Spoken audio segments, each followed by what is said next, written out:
Hello dear guys, sometimes this question is asked in the interview: what are your weaknesses? What your interviewer is really trying to do with this question, beyond identifying any major red flags, is to gauge your self-awareness and honesty. So, "I can't meet a deadline to save my life" is not an option, but neither is "nothing. I'm perfect." Strike a balance by thinking of something that you struggle with but that you are working to improve. For example, maybe you have never been strong at public speaking, but you have recently volunteered to run meetings to help you get more comfortable when addressing a crowd. Possible answer to what are your weaknesses? It can be difficult for me to gauge when the people I'm working with are overwhelmed or dissatisfied with their workloads. To ensure that I'm not asking too much or too little from my team, we have weekly check-ins. How I could better support them, whether there is anything they'd like to take on or get rid of, and if they are engaged by what they are doing. Even if the answer is all good, these meetings really lay the groundwork for a good and trusting relationship.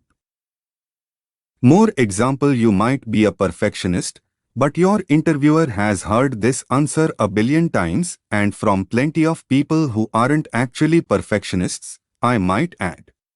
However, by presenting the symptoms, rather than just naming the affliction, you'll sound much more sincere. Here is one way you might do this. "I tend to get caught up in the little details, which can distract me from the ultimate goal. When I was a junior web designer at XYZ company, I was asked to revamp our size guide and make it more fun, and unfortunately, I became so fixated on finding the perfect font that I missed the deadline." These days, I break each project down into mini tasks, each with their own deadline. If I spend too long on an individual thing, I set it aside and move on to the next one. Usually, by the time I come back to the imperfect piece, I can be more objective about whether or not it needs more work. Whatever you choose to talk about, the trick is to sound genuine and to end things on a positive note. Rehearse your response so that you can give it easily and, more importantly, concisely. If you spend too much time talking about your flaws, it's easy to dig yourself into a hole. Get past the weakness part of your answer as quickly as possible, so you can get back what's most important: your many strengths.